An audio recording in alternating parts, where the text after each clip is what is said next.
চার শ্রেণীর মেয়েকে বিয়ে করে কখনো সুখী হওয়া যায় না। কয় শ্রেণীর? চার শ্রেণীর। নাম্বার 1 হচ্ছে যে মেয়েটা রূপচর্চা করে। এখন রূপচর্চা করা মহিলা কম না বেশি? রূপচর্চা, আমি এটা মানা করছি না যে আপনি চর্চা করবেন না, তা না। আপনি উজু বানাবেন, 5 ওয়াক্ত উজু যে নারীর জীবনে আছে তার চেহারার সৌন্দর্য কখনো নষ্ট হবে না, বলি আলহামদুলিল্লাহ। কিন্তু উজু করবে কখন?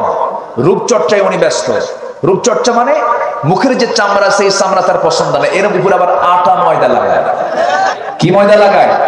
আটা ময়দা লাগায়। আটা ময়দা লাগালে কি উজু হবে? উজু করার কোন সুযোগ আছে? এই জাতীয় মেয়েকে বিয়ে করলে কখনো সুখী হওয়া যাবে? আসতে বলে সুখী হওয়া যাবে। এখন তো বললেন হুজুর ঠিক আছে, আর কি কি বলেন? কিছু কিছু পুরুষকেও স্বামী হিসেবে গ্রহণ করলে কোন নারী সুখী হতে পারবে? বলবো? ওদের তো একটা বললাম, এখন পুরুষ যুবকদের বলি কিছু। বলবো আওয়াজ কিন্তু কমে গেছে এখন, আগের যা বলবো মিলে গেলে তো দেখায় না। নাম্বার 1, যে যুবকের পোশাক ঠিক নাই। যে যুবকের পোশাক ঠিক নাই। পোশাক ঠিক নাই মানে কি? আচ্ছা, নামাজ আগে না পোশাক আগে? কে কইছে? নামাজ আগে না সতর আগে? আপনি উলঙ্গ হয়ে নামাজ পড়লে নামাজ হবে? ওযু ছাড়া নামাজ পড়লে নামাজ হবে? নামাজ আগে না ওযু আগে? ওযুর জন্য নামাজ না নামাজের জন্য ওযু? নামাজের জন্য ওযু। আচ্ছা, নামাজের জন্য সতর না সতরের জন্য নামাজ? নামাজের জন্য সতর। অতএব সতর আগে না নামাজ আগে? সতর আগে। তাহলে পোশাকটা আগে। নতুন প্যান্ট কিনে আনে যুবকরা, নতুন প্যান্ট 2 হাঁটুতে ছেঁড়া, আছে না নাই? ইঁদুর খাওয়া প্যান্ট। কি খাওয়া প্যান্ট? ইঁদুর খাওয়া। ইঁদুর যখন খায় তখন কি সোজা করে খায়? আঁকা বাঁকা হয় না, মিল থাকে না। এরকম ইঁদুর খাওয়া প্যান্ট নতুন কিনে আনে 4000 টাকা দিয়ে। কয় হাজার টাকা দিয়া? 4000। এবং সে প্যান্ট পুরুষের সতর হবে হলো নাফি। এগুলো কিন্তু ফরজ কথা, জরুরি কথা, কিন্তু এগুলো যা না করলে নামাজই হবে না। নাফি থেকে শুরু করে নিয়ে হাঁটুর নিচ পর্যন্ত হলো সতর। যা সতর ঢাকা বান্দার জন্য সুন্নত, নফল, ওয়াজিব না ফরজ? ফরজ। এমন প্যান্ট পরে, সেই প্যান্টের বেল্ট হচ্ছে নাভির এত নিচে সীমান্ত বড়, যে কোনো মুহূর্তেই অঘটন ঘটে যেতে পারে। আবার মাঝে মাঝে দেখি ওই সমস্ত প্যান্ট যারা পরে মাঝে মাঝে শিশুর মতো একটু উপরে তোলে, আবার নেমে যায়, আবার তোলে, আবার নেমে যায়, মনে খোকা বাবু কিচ্ছু বোঝে না। আসে না নাই? এই হলো প্যান্টের দশা। বছর 3-4 আগে আমি মসজিদে ঢুকে আমি সুন্নত নামাজ শুরু করবো, নফল নামাজ পড়বো 2 রাকাত। হঠাৎ করে দেখি এক যুবকের আমার নজর পড়ে গেল। যুবকটা নামাজ পড়তেছে এরকম প্যান্ট পরে আর এরকম একটা শর্ট শার্ট পরে। ভাবলাম দেখি ওর নামাজটা কেমনে হয় দেখি। পোশাক তো আগে দরকার। নামাজে দাঁড়ায় গেছে, রুকুতে যেতেই দেখি শার্টও শর্ট, প্যান্টও শর্ট। রুকুতে যাওয়ার সঙ্গে সঙ্গে দেখি শার্ট উপরে, প্যান্ট নিচে, মাঝখানে ফাঁকা। তো ভাবলাম এ তো রুকুর হালত, দেখি সেজদায় জায়গা। সেজদায় যখন চলে গেছে ওই প্যান্ট নিয়ে, প্যান্ট খুইরা আন্ডার প্যান্ট রয়েছে। আমি কি ভুল বললাম? বলেন আমি কি ভুল বললাম? একটু মিলায় নিয়ে তাহলে কি নামাজ হবে? আসতে বলবে না নামাজ হবে? যে পোশাকে তার নামাজ হয় না, ওই পোশাক ওয়ালার সঙ্গে বিয়ে হইলেও ওই মহিলা কখনো সুখী হতে পারবে? সব খুলে ফেলবো আজকে। বলবো, আরো বলবো কোন কোন পুরুষকে স্বামী বানালে সুখী হওয়া যাবে না, আরো কিছু বলবো? থাক না হয়, না বলেই ভালো। বিয়ে শুধু হওয়া কঠিন কিন্তু ভুল হলে ভুল ঠিক করে নেবে। হ্যাঁ, ও বিয়ে করছেন? বিয়ে করছে তো হুজুর আপনি বলেন, আমি তো বিয়ে করেই নিছি। দেখেন কি স্বার্থপর। আচ্ছা, আমার মা একটু কান লাগাবেন। 4 ধরনের বদগুণ যদি থেকে যায় সেই স্ত্রী কখনো সুখ দিতে পারে না স্বামীকে। নাম্বার 1 হলো রূপচর্চা যারা করবে। মেয়েদের জন্য একটু বলা দরকার, প্রয়োজন মনে করলাম এই জন্য বলে ফেলছে এক রাত তো। নাম্বার 2 হলো যে মেয়ে রূপের বড়াই করে, রূপের প্রাউড করে, সাদা চামড়া, বউটা সাদা চামড়া, স্বামীটা একটু কালো চামড়া, এরকম হয় না? সাদা চামড়া দিয়েছেন কে? আসতে কন কেন? সাদা চামড়া দিয়েছেন কে? কালো চামড়া দিয়েছেন কে? লম্বা করেছেন কে? খাটো করেছেন কে? চিকন করেছেন কে? মোটা করেছেন কে? চোখ ছোট করেছেন কে? চোখ বড় করেছেন কে? দোষ কার দিবেন? আল্লাহ। দেখছেন আল্লাহর দোষ দিবেন, আল্লাহর দোষ। ফয়সালা কার বলেন? ফয়সালা কার? আল্লাহ।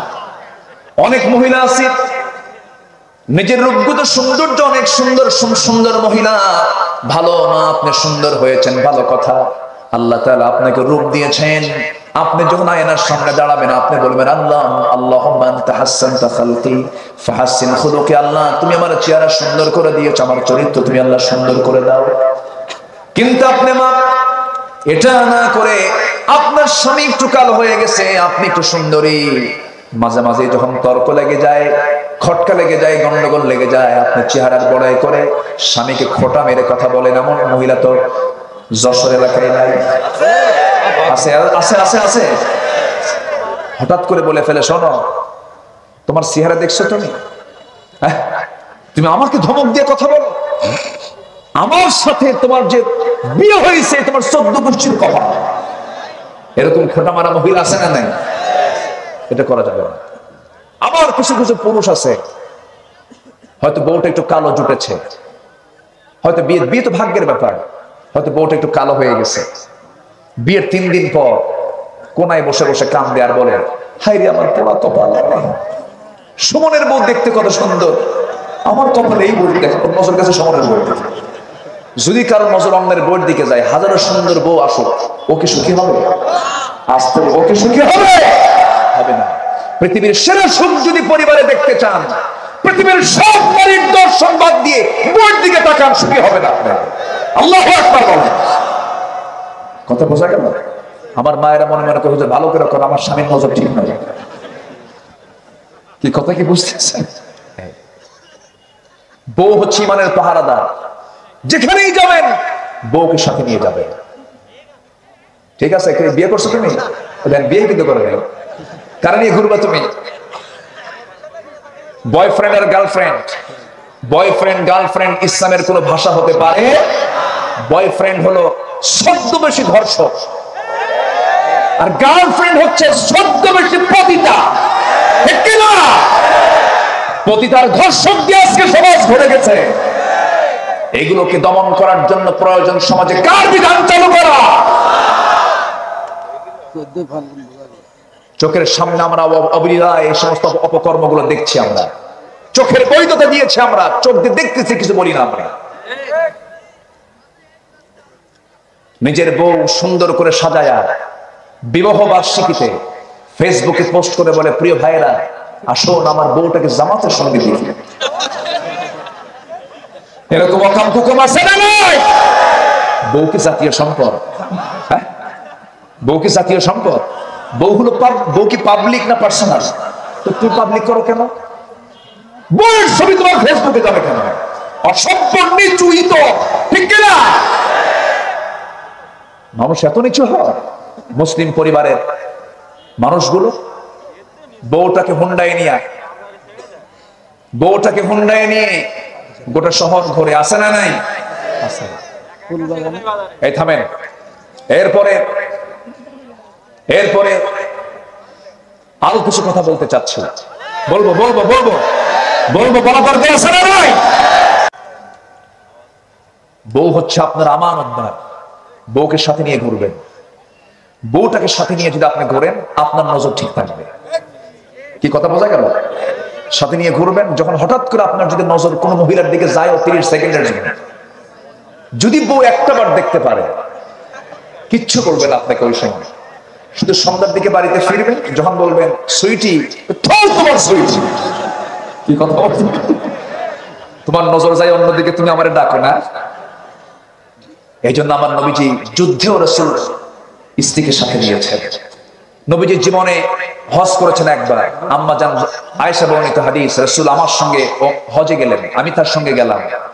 ইহরামের কাপড় পরার আগে রাসূল আমার সঙ্গে সহবাস করলেন, মেন্টাল স্যাটিসফ্যাকশন নিয়ে আসলেন, হৃদয়ের প্রশান্তি নিয়ে আসলেন। এই জন্য যুবক, বিয়ে করার দরকার আছে না? আসতে কর। এই যুবক, বিয়ে করার দরকার আছে না ভাই? বিয়ের দরকার যদি হয় দেরি করবা না। গুছিয়ে বিয়ে নয়, বিয়ে করে গোছাও। আলহামদুলিল্লাহ বলে। বিয়ে করবা না, তোমার টাকা সব ভূতে খাবে, ভূতে সব কি খাবে? ভূতে খাবে। এই জন্য আল্লাহ তাআলা এগুলো বলে দিয়েছেন। কয় শ্রেণীর মেয়েকে বিয়ে করলে সুখী হওয়া যাবে না? কয় শ্রেণীর? 4 শ্রেণীর। দুটা বলেছি। নাম্বার 3 হলো ওই সমস্ত মেয়েকে বিয়ে করে সুখী হওয়া যাবে না যে মেয়েটা রূপ চর্চা করলো। নাম্বার 2 হলো খোঁটা দিল। নাম্বার 3 হলো নিজের সৌন্দর্য মানুষকে দেখালো। মেয়েকে, আপনার মেয়ে বাড়িতে আছে, আপনার মেয়েকে খোঁড়া বানাবেন, আপনার মেয়েকে অন্ধ বানাবেন, আপনার মেয়েকে বোবা বানাবেন। কেমন করে অন্ধ বানাবেন? আপনি বুক উঁচু করে বলবেন বিয়ের সময়, আপনার জামাই প্রার্থী যে ছেলেটা দেখতে আসবে, আপনি বুক উঁচু করে বলবেন, শোনেন, আপনি আমার মেয়েকে বিয়ে করতে এসেছেন ভালো কথা, আমার মেয়ে কিন্তু বোবা, মানে কথা বলে না, মানে আমার মেয়ে সে তার জীবদ্দশায় সে পর পুরুষের সঙ্গে কখনো কথা বলে নাই। সুবহানাল্লাহ বলবেন না? কানা মানে অন্ধ, মানে সে কোনো পর পুরুষের দিকে ভালো করে তাকায় নাই। খোঁড়া মানে সে অন্য কোনো জায়গায় সে একাকী কখনো বের হয় নাই। আমি বাপ আমার সঙ্গে বের হয়েছে, তার মার সঙ্গে বের হয়েছে, তার ভাইয়ের সঙ্গে বের হয়েছে। এমন সুন্দর পরিবার গঠনের দায়িত্ব সবার জীবনে আছে না নাই? আসতে বলবেন না, আছে না নাই? এই সমস্ত গুণগুলো যদি মেয়েদের মধ্যে অর্জিত হয়ে যায়, পরিবারটা জান্নাতের টুকরা হয়ে যাবে, সমাজটা জান্নাতের টুকরা হয়ে যাবে। 14 জন পুরুষের জন্য মেয়েদেরকে পর্দার আওতা মুক্ত রাখা হয়েছে। 14 জন পুরুষের সঙ্গে মেয়েদের কোনো পর্দা নাই, তবে শালীনপূর্ণ পোশাক পরতে হবে তাকে। 14 জন পুরুষ, যে 14 জন পুরুষের সঙ্গে তার বিয়ে হারাম, সেই 14 জন পুরুষের সঙ্গে তার দেখা করা জায়েজ। এই 14 জন পুরুষ ছাড়া গোটা পৃথিবীর কোন পুরুষ তার জন্য নট এলাও, কখনো সাক্ষাৎ করা যাবে না, বিনা প্রয়োজনে কোনো কথা বলা যাবে না। যদি কথা বলতেই হয় অকুল্লা কাওলাম মারুফা, প্রয়োজনীয় ন্যায়সঙ্গত কথা সে বলতে পারবে, এটা কার হুকুম? আর যদি কথা বলতে যায় ফায়াতমা আল্লাযীনা ফী কলবিহি মারাদুন কুল্লা কাওলাম মারুফা, সুন্দর করে কথা বলতে গেলে যার অন্তরে রোগ আছে তার রোগটা আরো বাড়বে, তার রোগটা আরো কি বাড়বে। মেয়েদের কথার মধ্যে সুর আছে না নাই? আমার মা, আপনাকে যখন কেউ প্রশ্ন করবে কোন পুরুষ আপনি কেমন আছেন, সুন্দর করে বলতে পারবেন না। রাসূল বলেছেন মুখের মধ্যে নখ ঢুকায় কথা বলো, বিকৃত করে কথা বলো। যখন কেউ বলবে আপনি কেমন আছেন, ভালো আছি, কি কথা বোঝা গেল? এমন জোরে বলবেন যেন মনে করে এটা দাজ্জাল। কি কথা বোঝা গেল? কি মারাত্মক ভয়ঙ্কর কেউ, এরকম করে আপনি কথা বলবেন। আপনি কেমন আছেন? আমি খুব ভালো, আপনি কেমন আছেন? আসেন বসেন, এরকম আছেন নাই বলেন তো? যত রিসেপশনে চাকরি সব পুরুষ পায় না মহিলা পায়? মহিলা পায়। আজকে সমাজগুলো গেল কোথায়? এই জাতীয় আচরণ যাদের মধ্যে থাকবে সেই সমস্ত মেয়েকে স্বামী হিসেবে গ্রহণ করলে পরে কখনো সুখী হওয়া যাবে যাবে না। আল্লাহ তুমি সবাইকে বোঝার তৌফিক দাও। জোরে বলি আল্লাহুম্মা আমিন। মন চাচ্ছিল অনেক কথা বলি, আজকে থাক, যতটুকু হয়েছে বলি আলহামদুলিল্লাহ। জোরে বলি আলহামদুলিল্লাহ। সবাই বসেন। আমরা চাইবো কার কাছে? আল্লাহর কাছে আমরা চাবো। আগামীকালকে আমার মাহফিল দিনের বেলা আছে, বেশি দূরে না, রংপুরে। কি কথা কি বোঝা গেল? রংপুরে আমার দিনের বেলা মাহফিল আছে। আমি চাইছিলাম যে একটু আগে ভাগে উঠবো, তো যাই হোক যতটুকু হয়েছে আমরা বলে ফেলি আলহামদুলিল্লাহ। আমি সবার কাছে দোয়া চাচ্ছি। আমি তো শিরকের ব্যাপারে মনে রাখছেন আপনারা? তো তারা 2 ঘন্টার আগে লাগুক। ফরজের নামাজ আছে। হ্যাঁ বলেন, ফরজের নামাজ আছে। আচ্ছা, শিরকের ব্যাপারে আমি যদি একটু কথা বলতে দেই, এক লাইন একটু বলে দিচ্ছি। যত গুনাহ হোক, আনানাস সামা বিকরাবিল আরদিল খাতায়া, গুনাহ আকাশ ছেয়ে গেছে, প্রবলেম নেই। গুনাহ জমিন ছেয়ে গেছে, প্রবলেম নেই। আল্লাহ তুশরিক বি শাইআন, আমার কাছে তুমি শিরক মুক্ত হয়ে আসো, আমি তোমাকে মাফ করে দেব।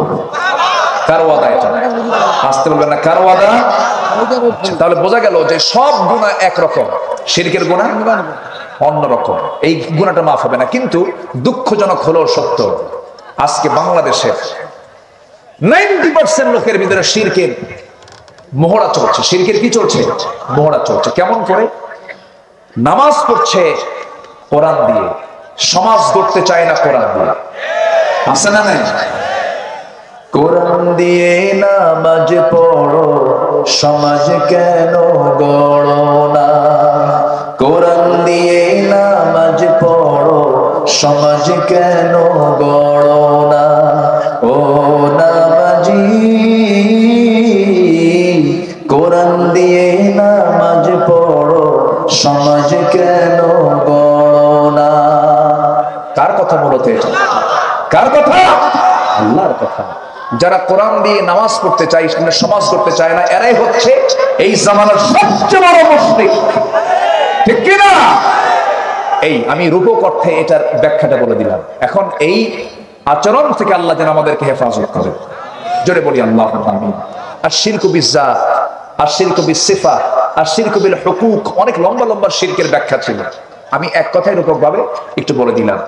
গোটা আলোচনার মধ্যে আমি কোনো গজল গাইনি, একটু গজলের একটা শ্লোকও বলে দিলাম, হালকা একটু বলে দিলাম। কারণ কবির বিন সামাদের সামনে গজল বলার যোগ্যতা আমার নাই, কারণ আল্লাহ তাআলা তাকে অনেক যোগ্যতা দিয়েছেন। আলহামদুলিল্লাহ বলে।